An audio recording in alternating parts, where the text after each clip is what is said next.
Planning board ఉప ముఖ్యమంత్రి గారు ఆర్థిక శాఖ కిందకు వస్తుంది వారు, అదేవిధంగా మా cabinet sub committee chairman Uttam Kumar Reddy గారు వివిధ సందర్భాలలో చీఫ్ సెక్రటరీ గారితో సహా 12 సార్లు సమావేశాలు పెట్టి సమీక్షలు చేసి అధికారులకు సూచనలు చేసి ఒక పకడ్బందీ ప్రణాళికతోటి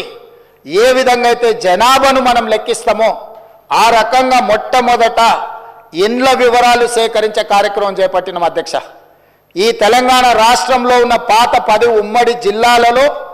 ప్రతి గ్రామంలో, తండాలో, గూడెంలో ఇండ్ల వివరాలు సేకరించి ఆ ఇండ్లను అన్నిటిని కూడా ఎన్యూమరేట్ చేసి ఆ ఇండ్ల మీద స్టిక్కర్ అంటించి ప్రతి 150 ఇండ్లను ఒక గ్రూపుగా అంటే అధ్యక్ష మ్యాపింగ్ చేసి ఇట్లా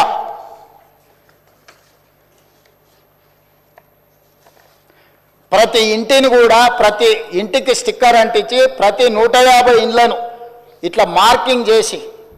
ఈ రకంగా 150 ఇండ్లను ఒక యూనిట్ కింద ఒక బ్లాక్ కింద గుర్తించి ప్రతి యూనిట్ని ఈరోజు నేను ఇంతకుముందు చెప్పినట్టు 94,000 పైచిలకు యూనిట్లుగా గుర్తించి వీటి ప్రతి ఏరియాకు ఒక్కొక్క ఎన్యూమరేటర్ని ఇచ్చేసి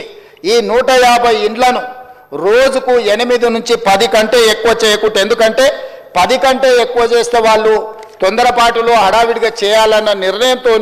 వాళ్ళు తప్పర్లు జరగడానికి అవకాశం ఉంటుందని చెప్పి వివిధ డిపార్ట్మెంట్లకు సంబంధించిన వాళ్ళు teachers, agriculture extension officers, anganwadi teachers, IKP ఏపీఎంలు, bill collectors and assistant bill collectors, ward officers, Indira Kranti పథకం book keepers, chairman, environment engineers, Panchayati Raj secretary, junior assistant, record assistant, typist, work inspector, ఇట్లా ప్రభుత్వంలో ఉన్న వివిధ శాఖలకు సంబంధించిన అధికారులను ఈరోజు మనం వాళ్ళందరినీ పెట్టి ప్రతి ఇంటికి ఇలాంటి స్టిక్కర్ను అంటించిన అధ్యక్ష. మొదటి 3 రోజులు ఈ రాష్ట్రంలో ఉన్న అన్ని గృహాల యొక్క వివరాలను సేకరించి ఆ వివరాలన్నిటిని కూడా ప్రతి ఒక్కరి ఇంటికి ఇట్లా స్టిక్కర్ అంటించి ఫస్ట్ ఇండ్లను గుర్తించడం జరిగింది అధ్యక్ష. ఆ తర్వాత ప్రతి ఇంటికి మన ఎన్యూమరేటర్లు వెళ్ళి ఇట్లాంటి అప్లికేషన్లు తీసుకెళ్ళి అధ్యక్ష ప్రతి ఒక్కరి వివరాలు వాళ్ళందరితో సేకరించి 8 పేజీలల్లా అక్కడికి వెళ్ళి వాళ్ళతో మాట్లాడి వాళ్ళు ఇచ్చిన సమాచారాన్ని తీసుకొని వాళ్ళ సంతకాన్ని కూడా కుటుంబ యజమాని పేరు, మొబైల్ నెంబర్తో సహా సంతకం వాళ్ళు తీసుకొని, ఎన్యూమరేటర్ సంతకం తీసుకొని, సూపర్వైజర్ సంతకం తీసుకొని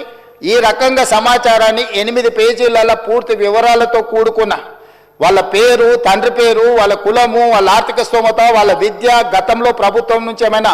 పథకాలలో లబ్ధి పొందినరా, గతంలో రాజకీయ పరమైన రిజర్వేషన్లు ఏమన్నా పొందినరా, ఇట్లా పూర్తి స్థాయిల వివరాలతోటి ఆ కుటుంబం యొక్క వివరాలు తీసుకున్నాం అధ్యక్ష. ఇవన్నీ మాన్యువల్గా సేకరించి 76,000 మంది డేటా ఎంట్రీ ఆపరేటర్స్ని పెట్టి ఏ ఎన్యూమరేటర్ అయితే 150 ఇండ్లకి వెళ్ళి చేసిండో అతనే డేటా ఎంట్రీ ఆపరేటర్ దగ్గర కూర్చొని ఒక్కొక్క పేజీ తీసి కంప్యూటరీకరణ చేపించి పూర్తిగా ఈ డేటానంతా కూడా 76,000 మంది డేటా ఎంట్రీ ఆపరేటర్లు 36 రోజులు కష్టపడి ఈ మొత్తం అంతా కూడా క్రోడీకరించారు అధ్యక్ష. ఈరోజు ఇంత పకడ్బందీగా ఇందులో ఉండే పని చేసే వాళ్ళకు కూడా, ఉద్యోగస్తులకు కూడా వాళ్ళకు ఒక బుక్లెట్ అధ్యక్ష. రాష్ట్ర స్థాయిలో ఎన్యూమరేటర్లకు శిక్షణ ఇచ్చినాం, ఆ తర్వాత జిల్లా స్థాయిలో సూపర్వైజ్ చేసే వాళ్ళకి శిక్షణ ఇచ్చినాం, ఆ తర్వాత మండల స్థాయిలో పనిచేసే వాళ్ళకి ఇచ్చినాం, ఆ తర్వాత ప్రతి 150 ఇండ్లకు వెళ్ళే వాళ్ళకు కూడా శిక్షణ ఇచ్చి ఎక్కడ తప్పు జరగకుండా, ఎలాంటి ఇబ్బంది జరగకుండా వాళ్ళకు ఒక బుక్లెట్ ఇచ్చి, ఒక మాన్యువల్ అంటే గైడ్ లైన్స్ లాగా ఒక పుస్తకం ఇచ్చి అధ్యక్ష వాళ్ళందరినీ కూడా వాళ్ళకి శిక్షణ ఇచ్చి ప్రభుత్వం పకడ్బందీగా వీళ్ళందరినీ కూడా వినియోగించుకున్నప్పుడు వాళ్ళందరికీ కూడా జీతభత్యాలు ఇచ్చినాం అధ్యక్ష. అంటే ప్రభుత్వ ఉద్యోగులైనా జీతమే కాకుండా అదనంగా పనిచేయించుకున్నందుకు కూడా వాళ్ళకు జీతభత్యాలు ఇచ్చి 160 కోట్ల రూపాయలు ఖర్చు పెట్టి ఈరోజు ఒక నిర్దిష్టమైన పకడ్బందీ సమాచారాన్ని ఈరోజు సేకరించిన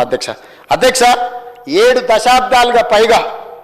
ఈరోజు బలైన వర్గాలకు సంబంధించిన వాళ్ళు కావచ్చు, మైనారిటీలు కావచ్చు, మేము ఎంతమంది ఉన్నామో మా లెక్క మాకు చెప్పండి అన్నారు అధ్యక్ష. కనీసం మాకు నిధులు, మా రిజర్వేషన్లు, లేకపోతే మా ఉద్యోగ ఉపాధి అవకాశాలలో మేము మా భాగం